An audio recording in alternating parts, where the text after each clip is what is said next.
les machines à voter. Voilà, c'est des questions simples. Vous dites que le processus est crédible. Donnez l'information aux Congolais. Pourquoi cette rétention?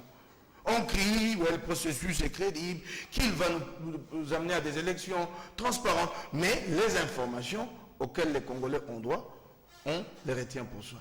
Alors, s'il aura l'habilité de répondre à cette question, vraiment, je crois que ce serait une bonne chose pour le public. Financement et machine à voter, où en est-on? C'est vraiment un droit pour le Congolais, le droit de savoir. Il faut arrêter cette arrogance déplacée. Nous n'avons pas besoin de l'argent de la communauté, pas de la communauté, pendant que vos ministres voyagent dans des aéronefs MONUSCO. Arrêtez-nous cette arrogance. Ils sont dans des aéronefs MONUSCO tous les jours. Arrêtez dans l'intérieur du pays. Arrêtez cette arrogance. Si vous êtes suffisant, allez-y jusqu'au bout. On sait comment ça se passe. Quand on dit aujourd'hui qu'on n'a pas... Nous sommes quand même souverains. Cette souveraineté, en fait, qui fait qu'il y a une clique de gens, c'est eux qui se servent et tout le peuple dans son ensemble est peuporisé. Et aujourd'hui, vous devez basculer à la TNT. Les Congolais n'ont pas le moyen d'acheter des télévisions appropriées pour s'adapter à la TNT. C'est ça la souveraineté. Et on va priver des millions de Congolais d'informations, de télévisions dans les mois qui viennent. C'est ça la souveraineté. Hein? Arrêtons ça. Pendant que lui crie ici, ben je crois pour se faire entendre dans son camp, il y a une publicité qui passe dans tous les médias, notamment dans la radio, en rapport avec le procédé électoral. Il est dit que cette publicité est financée par des organismes internationaux. C'est des organismes qui sont impliqués dans le processus. C'est dit, arrêtez d'abord cette publicité au lieu de venir crier ici. Arrêtez-la et payez de votre poche. Vos ministres voyagent, qu'ils démentent ici, que les ministres n'empruntent pas les aéronefs MONUSCO. Arrêtez-nous cette arrogance dépassée. Vous avez ruiné le pays et vous n'avez plus maintenant le moyen de pouvoir répondre aux obligations régaliennes de l'État. Tout le temps, nous devons recourir à l'étranger. Arrêtez-nous ça, cette arrogance dépassée. Mais les gens crient. Moi, je m'informe. Nanga l'a dit en commission, au dialogue, c'est pas moi. Que les élections de Ngoï Mulunda, il faut leur trouver un autre nom. Ça, c'est Nanga qui l'a dit, c'est pas moi. C'est Nanga, c'est pas moi. Chaotique ou pas, moi je rapporte ici les propos de Nanga dans une commission au dialogue du Kanchak. Alors, avec cette opération d'enregistrement, avec cette opération d'enregistrement, est-ce qu'on peut considérer comme c'est un bon ou un mauvais départ pour le processus électoral? Le processus est engagé, c'est une chose, il faut s'en féliciter. Il faut s'en féliciter. Nous voulons les élections dans le délai, le processus est engagé. Mais je remarque que quand les gens crient que les partis prenantes, donc le regroupement des partis politiques étaient en retard, mais ce retard est dû, dans une certaine mesure, a été causé par la CENI elle-même. Comment? Mais il y a des fiches C1, C2, je n'ai pas vu la fiche C1, ça commence par C2, C2 se rajoute jusqu'à la fiche C8. Des fiches que la CENI remet au regroupement des partis politiques. Mais les fiches C7 et C8 n'ont été remises aux partis politiques que mardi dernier, alors que le dépôt de candidature avait été inauguré une semaine ou quelques jours plus tôt. N'ont été remises ces deux fiches-là que mardi dernier. Fiche C7, C8. Si vous voulez que les gens soient là à l'heure ponctuelle, mais que la CENI commence elle-même par mettre de l'ordre dans sa boutique. Quand vous dites inauguration du dépôt de candidature, ce jour-là, il est supposé que la CENI met à la disposition des partis politiques et des regroupements tous les matériaux nécessaires, les mêmes jours. Alors, vous avez l'impression que la CENI est en train de monter des stratégies pour écarter certains candidats? Non. C'est le cas avec le M17. Non. Bon, c'est regrettable qu'il c'est le genre de décision qui exclut certaines forces, c'est dommage, mais ça ne date pas d'aujourd'hui, c'est que nous le savions déjà depuis le moment où il avait été demandé d'adresser la liste des partis au ministère de l'Intérieur. Il y a eu de l'arbitraire, certains partis ont été dédoublés délibérément. L'UDPS aujourd'hui se retrouve à, je crois, à 4L, voulu par le régime. Souvent, je n'en donne pas la responsabilité à Nanga. Mais Nanga n'est qu'un bras séculier, un bras armé que Joseph Kabila et son camp utilisent. C'est ça la réalité. Voilà. Il y a aussi, Diana, la problématique d'enrôlement de Franck Diongo. Il y a un journal qu'il a écrit. Comment expliquer aujourd'hui le refus de la CENI d'enrôler Franck Diongo en prison? C'est son droit. La loi électorale, dans son article 9, alinéa 5, n'exclut pas l'enrôlement d'un prisonnier. Lorsque j'ai dit que le processus électoral est totalement cofinancé par le Congo.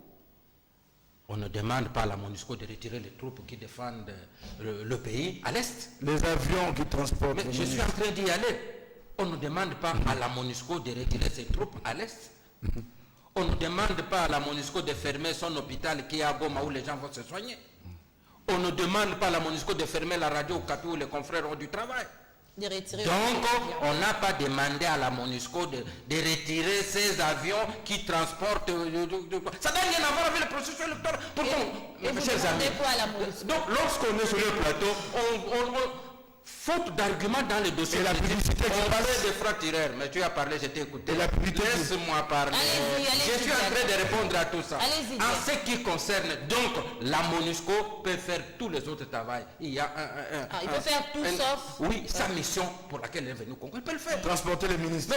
Mais quand elle transporte, ça n'a rien à voir avec le processus électoral. Le jour où on aura ce débat sur les transports des ministres, on en parle. Mais aujourd'hui, nous parlons du processus électoral. Donc, tiré par tous ces manqués des arguments dans le même dossier. En ce qui concerne la publicité, madame, puisque il est votre assistant pour poser des questions. En ce qui concerne... En ce qui concerne... Non, il n'est pas mon assistant, c'est moi qui pose des questions. Oui, en ce qui concerne la publicité, il doit s'informer. C'est répondre à mes questions. Non, question je suis en train de répondre pour combler mon temps. Oui, allez-y. Tu me donnes. À mes questions, en ce qui concerne la publicité, il semble que c'est le journaliste le mieux informé. Il devrait aller s'informer comment se fait cette publicité-là. Il y a des organismes qui payent. Il y a des organismes qui payent à ceux qui font la publicité sans jamais que leur argent entre dans le budget de la CENI. Jamais. Un organisme qui réunit les jeunes, on a vu les jeunes comédiens réunis par un tel organisme, ils ont eux-mêmes leurs soucis que les gens sont... Ils organisent, ils ne financent pas la CENI pour ça, eux-mêmes ils organisent, posez la question au président de la CENI, il vous dira, cet argent, l'argent de sensibilisation, d'ailleurs même à toutes les élections, n'a jamais été donné à la CENI. On le donne à la société civile qui fait cette sensibilisation-là. À la rigueur, on se passerait bien de cette sensibilisation. Mais ça peut être considéré comme un soutien à la CENI. Mais qui a refusé le soutien? Nous avons refusé le soutien financier. Parce que j'ai répondu à ce qui concerne la MONUSCO, attendrait le plan de déploiement qu'il a demandé. Il n'en aura pas. Alors, parce qu'on va se déployer comme on veut, même sur le dos d'âne et tout ça, le nom de moutons et consorts, on va transporter ces histoires. Alors, ma question, parce que là, vous avez répondu à la question de Mike. Maintenant, c'est ma question. Écoutez, la République démocratique du Congo, on ne le dira jamais assez, sauf si on peut nous contrer sur le terrain, est un État souverain. Et sa souveraineté ne souffre de rien. La République démocratique du Congo a cédé une partie de sa souveraineté dans des cadres des organismes et pas en dehors de tout ce qui peut se faire à gauche, à droite, tout ceci. Donc, je n'écoute que la voix de mon Congo. Le reste, ce sont des bobards qui n'ont... Merci Diana. Nous prenons le dernier sujet de ce magazine, c'est le Front commun pour le Congo, avec l'adhésion de 2 ministres du Palou, notamment Martin Kabeloulou, le Palou Mike qui avait déclaré ne pas faire partie de ce regroupement et qu'il avait son propre candidat président de la République. Comment vous expliquez ce double jeu? Rapidement 30 secondes sur cette question. On n'a plus de temps. Rapidement 30 secondes. Mais quand vous dites non à ces financements, rendez au moins compte aux Congolais. Dites-leur, vous en êtes où avec votre propre financement? Rendez au moins compte. C'est aussi simple que ça. Ça, c'est de 1. De 2. Mais quand déjà un État qui crie à la souveraineté n'arrive pas à faire déplacer ses ministres, ça vous appelle à la modestie. Cette souveraineté-là, elle est d'application dans quel cadre? Ici, elle est d'application. Là-bas, non. Il y a un problème là. C'est très, très compliqué à suivre. La publicité, elle est financée par ces organismes. Puisque vous dites non à l'argent de l'étranger, demandez-leur d'arrêter. Ça passe par la CENI ou ça passe pas par la CENI, c'est pas ça les débats. Demandez à ces organismes d'arrêter. Et nous savons, quand on dit financement logistique et ensuite de suite, nous savons qu'en réalité, dans les logistiques, il y a l'argent. en réalité. Il y a quelque chose qui se Ces cache machines s'achètent, ces hélicoptères qu'on va vous demander. Parce que nous savons qu'à un moment donné, ils vont dire, non, maintenant nous avons besoin de la logistique. Ce n'est pas de l'argent. Mais la logistique, c'est de l'argent. Ce n'est pas des papiers. Merci Mike. Le front commun pour le Congo avec le Palou. Oui, ça c'est vraiment la stratégie du régime. Et maintenant, elle est très claire, de s'aborder le Palou. S'aborder complètement. D'abord, je m'interroge sur une question. Vous créez une plateforme. Qui adhère à cette plateforme-là, FCC? Sont-ce des ministres? Une tweet personnelle? Sont-ce des partis politiques? Un matin, c'était des partis politiques. Et puis un autre, on dit, ce sont des ministres au nom de la solidarité gouvernementale. Qu'est-ce que la solidarité gouvernementale a à voir avec une activité partisane politique? Et maintenant, Kabila a vidé les Palous, c'est clair. Mais il reste une chose qui ne prendra pas au Palou. Et c'est peut-être là ce qui fait la force d'Adolphe Muzito. C'est la base du Palou qui n'est pas d'accord. Qui dit non. Mais Kabelou déclare avoir signé, avoir eu des cutus d'Antoine Kizenga. Ce mandat, il l'a reçu de qui et quand? Il est verbal, ce mandat, et tu connais très bien le Palou. S'il y a un parti politique ici qui traditionnellement est attaché à l'écrit, c'est le Palou. Les Palou, même pour la petite déclaration de son secrétaire général, c'est toujours par écrit et signé. Il a reçu ce mandat-là quand? Non, ça c'est le travail des SAP que Kabila a fini de faire avec les Palou. Puisque le Palou ne veut pas venir à moi, il faut l'atomiser. C'est ça et on manipule les patriarches par rapport à son état de santé. État de faiblesse. Je ne pense pas que sur ces derniers épisodes, qu'il y ait eu une quelconque manipulation. C'est plutôt de cadres du Palou qui étaient déjà en intelligence depuis très longtemps avec le régime, et ils ne pouvaient plus continuer à jouer impunément ces doubles jeux au sein du Palou, qui ont fini par traverser. C'est vraiment clair. Alors, Diana Kabelou dit avoir signé par solidarité, bien que Mike n'est pas d'accord. Est-ce que vous êtes d'accord avec ça? Est-ce que Kabelou est prêt il a signé parce qu'il veut conserver son poste ou son ministère jeté? Écoutez, si j'avais un intérêt particulier dans ce dossier, en apprenant que Kabelou et Memas Matou sont allés signer, j'aurais sablé le champagne. Et vous savez pourquoi? En politique, il faut savoir être réaliste. J'ai entendu, avant que ces gens-là aillent signer, le Palou dire ils sont en alliance avec le président de la République, continuent à être en alliance, mais ils ne vont pas adhérer au FCC. Mais ils devraient situer cette alliance. Cette alliance est venue à la suite du report de voix parce qu'il y avait des tours. Kabila étant venu au deuxième tour avec Jean-Pierre Bemba, et il a signé l'accord avec le Palou. Pour que le Palou le soutienne au deuxième tour, voilà le début de l'alliance. Mais si à cette époque-là, il n'y avait qu'un seul tour, comme aujourd'hui, d'où serait venue l'alliance? Il n'y en aurait pas. Parce qu'il n'y aurait aucune raison pour le Palou, ou pour, si c'était même le Palou qui avait gagné, il y avait un tour, il n'y aurait aucune raison d'aller chercher les autres, venez, nous allons gérer ensemble.